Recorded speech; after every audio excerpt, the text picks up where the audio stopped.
Саха Республикасы көннәре мәдәни программасы кысаларында Татарстан Милли музейында Уыз Уонны Ис Якутия халыкларының декоратив гамәли сәнгате күргәзмәсе ачылды. Бирегә шулай ук Татарстан Республикасы Милли музее фондларыннан күренекле тюрколог Николай Федорович Катановның якут тупланмалары, Ярославский исемендәге Якут дәүләт берләштерелгән төньяк халыклары тарихы һәм мәдәнияте музей фондларыннан уникаль экспонатлар куелган. Күргәзмәдә агачтан, көмештән, мамонт сөякләреннән һәм мех эшләнмәләреннән ясалган әйберләр тәкъдим ителде.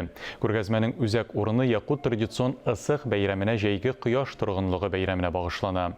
Милли музейдагы күргәзмә Якутия турындагы күзаллаулар күпкә фәлсәфи һәм яктырак булуын күрсәтә. Күргәзмә 10 июньгә кадәр дәвам итә.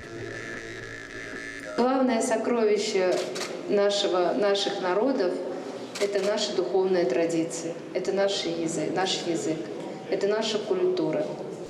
Безнең халкыбызның төп хәзинәсе рухи мирасыбыз. Бу безнең телебез, мәдәниятебез, әби-бабайлардан килгән байлык. Безнең максат шушы хәзинәне саклап киләчәк буыннарга тапшыру.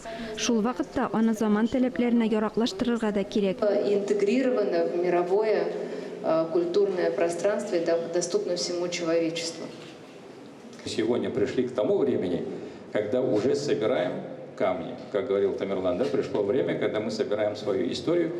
Шундый вакытка җиттек. Без хәзер үз тарихыбызны башка илләр өйрәнгән тәҗрибәдән чыгып күзаллый алабыз. Без яңа яшьләр хәрәкәте булдырырга теләдек.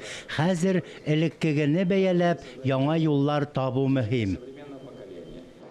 Сегодня для того, чтобы соединить наши старые истории, наши связи и продолжить новую дорогу.